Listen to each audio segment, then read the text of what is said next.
Hey guys, so I did my project on France and its food, diet, and culture. France is a country located in Central Europe, and it has many distinct cities, regions, and people.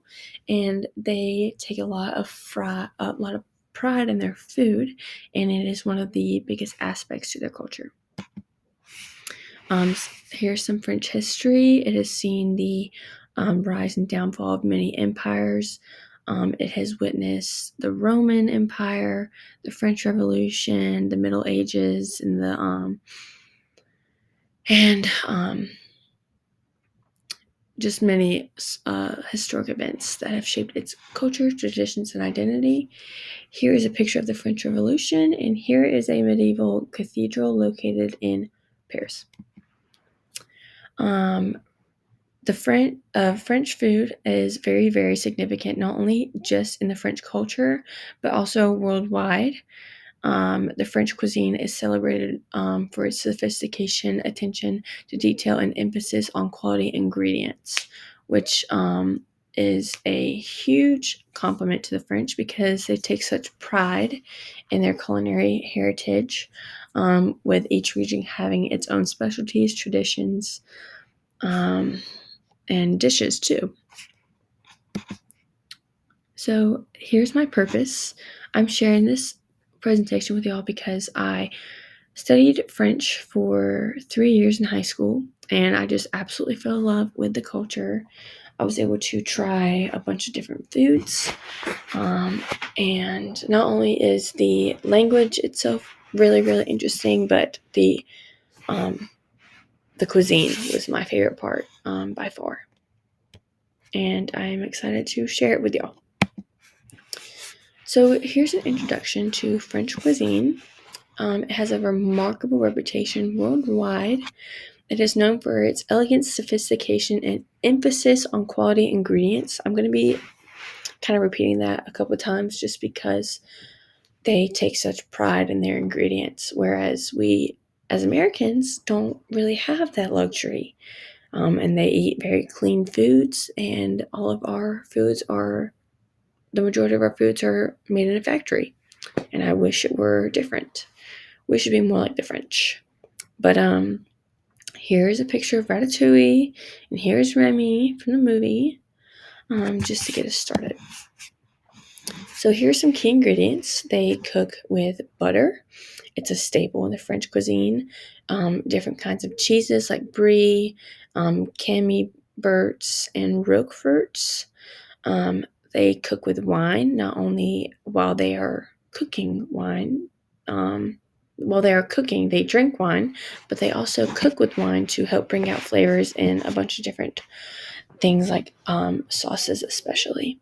They also use fresh produce like herbs and fruits and vegetables as well. Here are some regional specialties. There's four main regions. Number one is the provincial cuisine, and this is in the southern France on the coast, and has many different French aspects, but a lot of it is influenced by the Mediterranean as well, just because it is on the coast. But one of those examples is tapenade. It is basically like an olive dip. It's pretty good if you like olives. I put it on bread, but it's also really good to eat on top of hummus and vegetables. Number two is the Normandy dishes. It's in the picturesque region of Normandy, of France, sorry. And you'll find that these dishes highlight the abundance of dairy and seafood.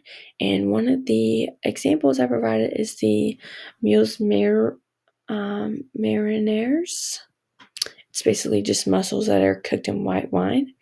And the Alice delights are known for their wines. That region shares a border with French and Germany, so it has a lot of different German aspects to the dishes as well. And then number four is Lyon, and it is renowned for its gastronomic capital, France, and one of the dishes I highlighted from there is the lyonnaise salad, which looks pretty good. Okay, here are some classic French dishes. Number one is escargot, which is basically snails. I know it may sound gross, but I've heard it's really good, and honestly, I would love to give it a try. Number two is the bouillabaisse. It's basically just chicken that is cooked in it's not chicken. It's a fish stew that is cooked in a different like tomato sauce, and it has a lot of different herbs in it. Number three is the quiche Lorraine. It is a classic French quiche, and it is savory and it makes for really good breakfast tarts. Number four is the creme brulee, some of everybody's favorites. It's basically just custard with a caramelized sugar coating on top that is super fun to crack with a spoon.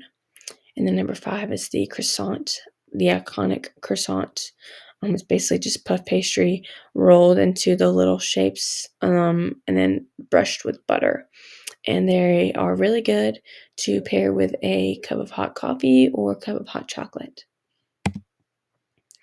Okay, the French not only take pride in their food, but also in the way they cook it. There are a lot of different techniques that are adopted worldwide that actually originated in France. Number one being sautéing, and this involves quickly cooking food in a shallow pan with a small amount of fat on high heat. And this is a picture. Number two is braising. Braising is a slow cooking method that involves searing meat or vegetables and then simmering them in a liquid like wine or broth. If you've ever made a pot roast, you actually braise it. So, how cool. Number three is flambeing, and this basically just means lighting it on fire for a quick caramelization of the food. And it's all about the drama. It really adds a visual effect while cooking. Okay, some introduction to traditional French dishes.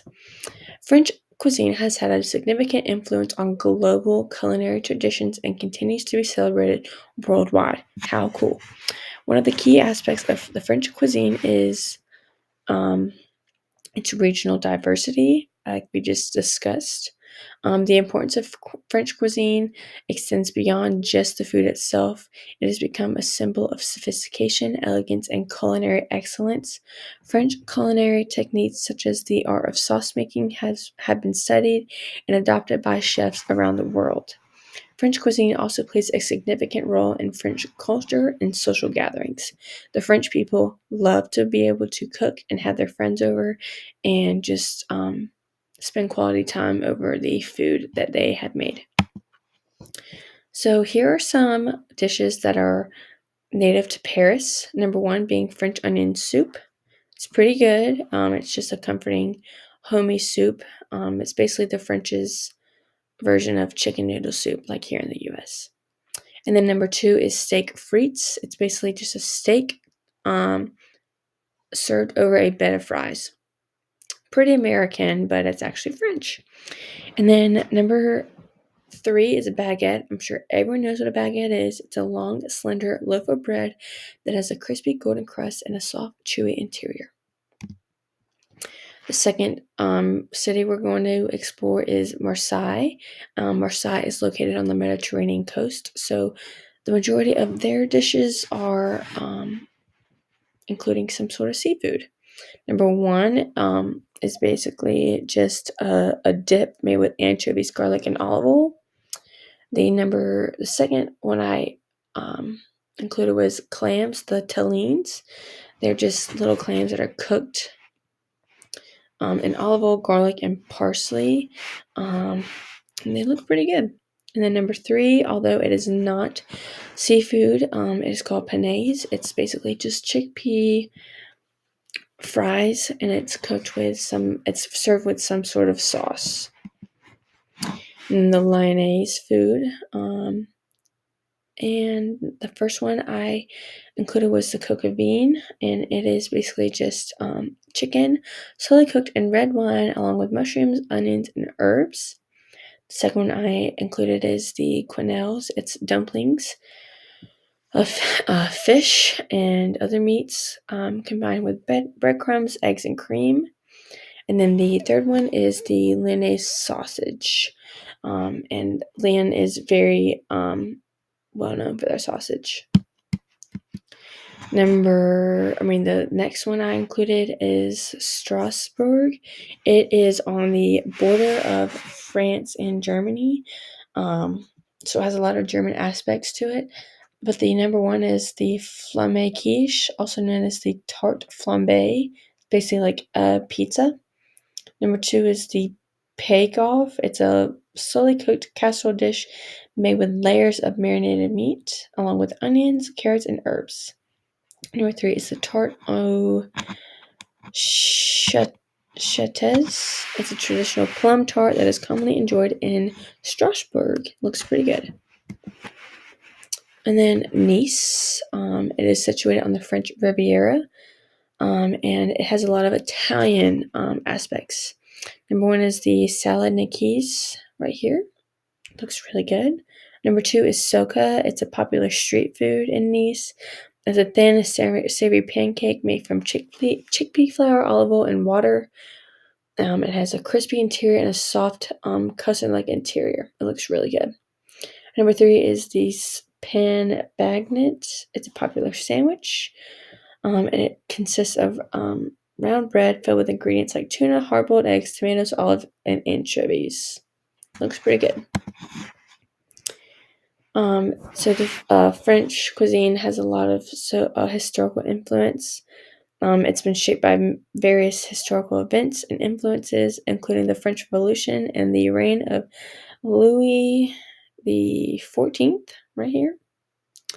And here's a picture of some historical French people cooking bread and a picture of the French Revolution again.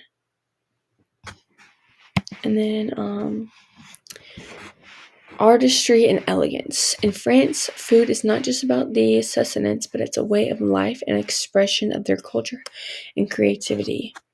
French chefs take great pride in their craft, treating each dish as a work of art. They make sure to decorate their dishes with the food, and when they serve it, they expect some kind of like artwork reaction, and it really pays off because look how pretty these are. And then tourism. France is renowned as a gastronomic destination with diverse regional specialties, Michelin-starred restaurants, and bustling food markets. From the buttery croissants and delicate pastries to the rich sauces and exquisite cheeses, French cuisine offers a treasure trove of flavors and culinary delights. And here are just a few examples of sharing French food. Last but not least, global influence. Obviously, French culinary techniques, ingredients, and dishes have had a profound influence on cuisines around the world. French culinary techniques such as sautéing, braising, and flambeing have become fundamental skills in the kitchen worldwide. These techniques bring out the flavors and texture of ingredients, creating delicious and well-balanced dishes. And then French dishes themselves have also left an indelible mark on global gastronomy. Classics like coq au vin, bouillabaisse, and ratatouille, and beef bourguignon have been adapted and embraced in different cultures, becoming beloved dishes in their own right.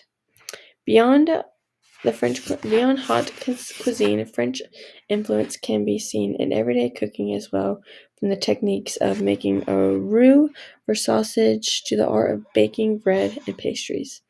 French culinary traditions have permeated kitchens worldwide, elevating the quality and sophistication of everyday meals. I hope y'all enjoyed, and thank y'all so very much.